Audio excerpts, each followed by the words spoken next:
क्रांतीसूर्य महात्मा ज्योतिबा फुले यांच्या स्मृती दिनानिमित्त संत श्री सामकीमाता मंदिराच्या प्रांगणात कार्यक्रम झाला। यावेळी भाजपाचे ज्येष्ठ नेते तथा माजी नगराध्यक्ष समर त्रिपाठी उपस्थित होते। समता परिषद नांदेडचे जिल्हाध्यक्ष सुनील बेहरे, भारतीय जनता पार्टी महिला आघाडीच्या कार्यकर्ता पद्मा जयंत गिर्रे, भाजपाचे ज्येष्ठ नेते तथा पॉवर ऑफ मीडियाचे तालुका अध्यक्ष विजय आमले, ज्येष्ठ पत्रकार वसंत कपाटे, भाजपा ज्येष्ठ नेते अनिल वाघमारे, भाजपा युवा नेते सुमित राठोड, भाजपा शहराध्यक्ष गोपू सागर महामुने, पोलीस उपनिरीक्षक अण्णासाहेब पवार, शिवसेना शहर प्रमुख नीलधारी जाधव, महिला मोर्चा शहराध्यक्ष अर्चना राजू दराडे, माजी तालुका अध्यक्ष देवकुमार पाटील, अपिल बेलखोडे, छाया राठोड, राधा माने चौधरी, हितेशसिंह दीक्षित, प्रमोद सोनकर, नंदू कोलपवार, सुनील बेहरे पवार, पद्मा गिर्रे, देवकुमार पाटील, अर्चना राजू दराडे, अपिल बेलखोडे, छाया राठोड, राधा प्रमोद सोनकर,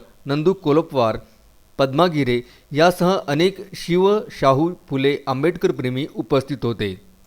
संजय घोगरेंसह अनवर खिच्ची, विदर्भ न्यूज, माहूर।